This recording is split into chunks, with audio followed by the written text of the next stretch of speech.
రండి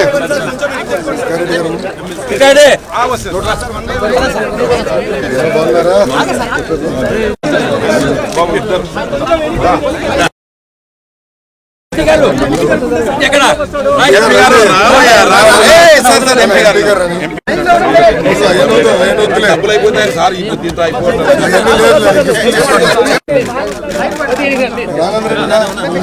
అందరు చూడండి ఇటువైపు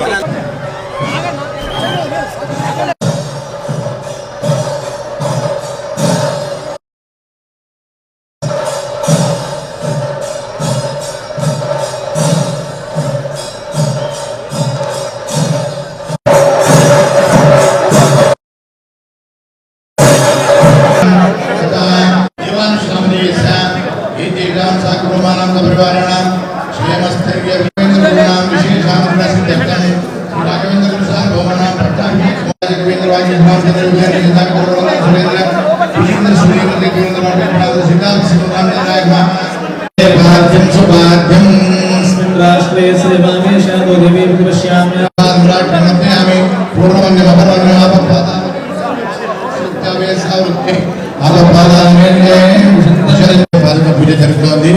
ఇప్పుడు అర్చన చేస్తారు, పుష్పార్చన. శ్రీ రాఘవేంద్ర ప్రసాదేన ముకుంద శయనాయతే రాజరాజాయతే నిత్యో రాఘవేంద్రం తవయే శ్రీకృష్ణార్పణమస్తు. అశ్వినార్భ్యాం పూర్ణహస్తాభ్యాం ఇంద్రస్య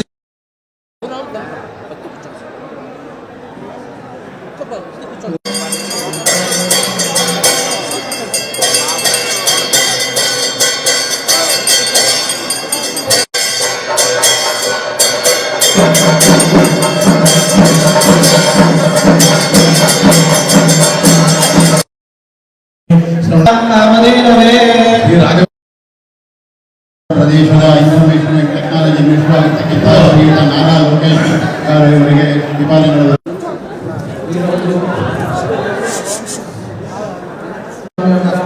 పట్టాభిషేకమైన పట్టాభిషేకం ఇక్కడ విచ్చేసినటువంటి అందరూ భక్తుల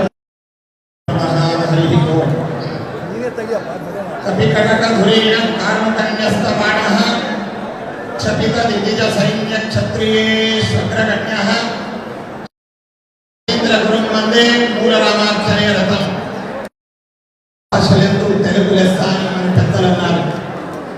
మనమందరం కూడా తెలుగు రాష్ట్రాల్లో ఉన్నాం కనుక ముందుగా తెలుగు భాషలో ఒక 2 నిమిషాలు ప్రసంగించి పిమ్మట కన్నడ భాషలో పట్టాభిషేకం అనేటువంటి కార్యక్రమం ఈరోజు ఇక్కడ సంపన్నమైంది. వారు సశరీరంగా 354 సంవత్సరాల క్రితం ఈ యొక్క కుల మతాలకు అతీతంగా, భాష ప్రాంతాలకు అతీతంగా ప్రతి ఒక్కరూ కొనియాడేటువంటి తెలుగు రాష్ట్రం యొక్క ఆశాజ్యోతి, యువ నాయకులు, రాష్ట్ర మంత్రివర్యులు, అలాగే సహృదయులు, ధర్మశ్రద్ధ కలవారు అయినటువంటి మన నారా లోకేష్ బాబు గారు ఈరోజు మా యొక్క ఆహ్వానం మేరకు ఇక్కడ విచ్చేశారు. వారి నేతృత్వంలో మన తెలుగు రాష్ట్రం ఇంతింతై వటడింతై అని చెప్పినట్టుగా 3 పువ్వులు 6 కాయలుగా ఈ రాజ్యం, ఈ రాష్ట్రం విశేషంగా అభివృద్ధి చెందుతుంది.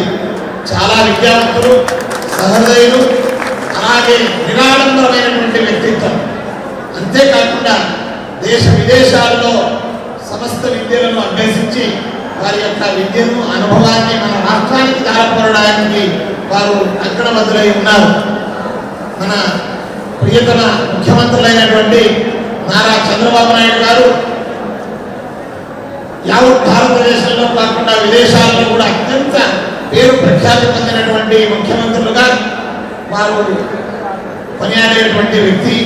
అలాంటి వ్యక్తి గారు మన రాష్ట్రాన్ని నూతన రాజధాని, అలాగే మన రాష్ట్రాన్ని అభివృద్ధి పరిచేటువంటిదే వారి యొక్క ముఖ్య ధ్యేయంగా ఈ రాష్ట్రానికి ముఖ్యమంత్రులుగా మరొక వారు అధికారాన్ని స్వీకరించారు. జనాల విశేషమైనటువంటి ఆదేశం, మన్నిక, అలాగే భగవంతుని దయ, వీటన్నిటి సహయోగంతో కేంద్ర పాలితమైనటువంటి కేంద్ర ప్రభుత్వమైనటువంటి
రా బాబు రామన్